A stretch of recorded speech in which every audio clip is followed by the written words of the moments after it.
Hello, it's me, it's Sai Sumosa, ang legit trader ng Bulacan at Cavite. Kung meron kayong pay later, credit limit, pwede nyo ipa-convert sa akin. Pwede rin tayo mag-meet up around Manila. Pwede rin tayo magka-process through video call. Always video call para maiwasan ang scammer at mga manloloko sa social media. Hello guys, gusto nyo ba mag-loan pero wala nang nagpapaloan sa inyo na kaibigan o kamag-anak o wala nang pupuntang Bombay dyan sa barangay nyo? Consider mo na rin ba ang mga online app o yung mga application na madali mo lapitan basta meron ka lang valid ID tulad ng driver license, SSS, UMID ID o kahit anong valid ID na meron ka. Muna agad kung meron kang valid ID. Ayan ang number 1 kailangan mo para makapag-online loan.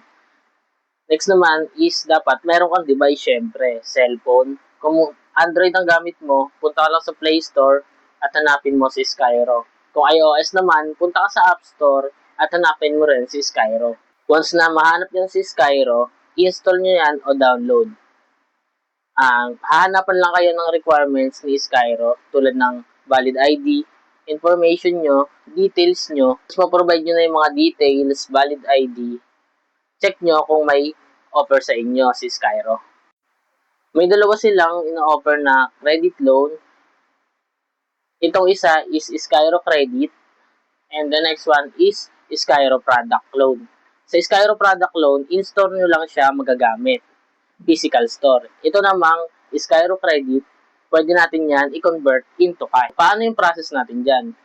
May QR ako, bibigyan ko kayo ng QR, i-scan nyo yung QR sa Skyro packet, then ilalagay nyo yung amount, tapos ipo-process na natin.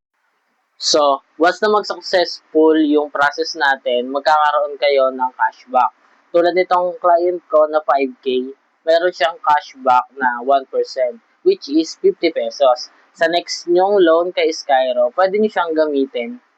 So, once you are interested na magpa-convert ng Skyro Credit limit nyo, message nyo lang ako dito sa aking Facebook account, Sai Sumos. Message nyo lang ako, ito yung messenger ko, and ito naman yung Viber natin. Message nyo lang ako or i-call kung ano pa-convert nyo at magkano. Bye guys, ingat!